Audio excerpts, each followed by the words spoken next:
Hello, আসসালামু আলাইকুম। আবার চলে এসেছি মিনি একটা ব্লগ শেয়ার করতে। ভোটের দিন ১ম এ ভোট দিয়ে তারপরে বাড়ি এসে কোনো কাজ নেই, ছুটি আরকি আমার। তো সেদিন ছুটি ছিল বলে বাড়িতে রান্নাবান্না করে মায়ের একটু হেল্প করে দিয়েছিলাম। আর রান্নাবান্না করতে আমি একটু বেশি ভালোই বাসি।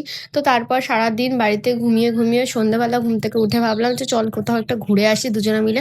তো রাস্তা পুরো ফাঁকা আর পুলিশ রাস্তার মধ্যে। ভাবছি যে আমাদের এই ধরলো, কিছু একটা বললো, বাট কিছু বলেনি। দুজনে মিলে ঘুরতে ভাবলাম চল কিছু একটা খেয়ে আসি। তো আমরা ডমিনোজে গেছিলাম পিজ্জা খেতে। আর পিজ্জা অর্ডার দিয়ে এতক্ষণ আমি ফার্স্ট টাইম বসেছিলাম, মানে ডমিনোজে গিয়ে এতক্ষণ ওয়েট করায় না, বাট এই ডমিনোজটা খুব বাজে ছিল। যাই হোক, তো ওয়েট করানোর পর তাও ৩টে পিজ্জা অর্ডার দেওয়ার পর ২টো পিজ্জা দিয়েছে আর একটা পিজ্জা শেষে দিয়েছে আমাদেরকে। তো যাই হোক, ওদের বুঝতে ভুল হয়েছে, হয়তো অর্ডার দিয়েছিলাম এক, হয়ে গেছিলো আরেক। তো তারপর আমরা দুজনে মিলে পিজ্জা খাবো, মানে পিজ্জা রেডি করছি আরকি।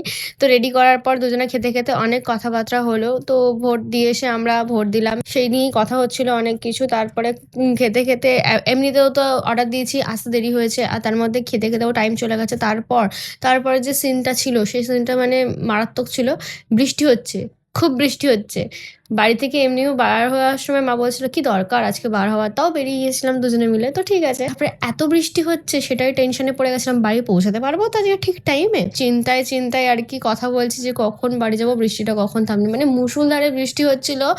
এত বৃষ্টি হচ্ছিল, না পেরে আমরা ভিজে কাকভেজা হয়ে বাড়িতে এসেছি। তো ভিডিওটা এটুকুই ছিল। নেক্সট আবার দেখা হবে অন্য কোনো ব্লগে।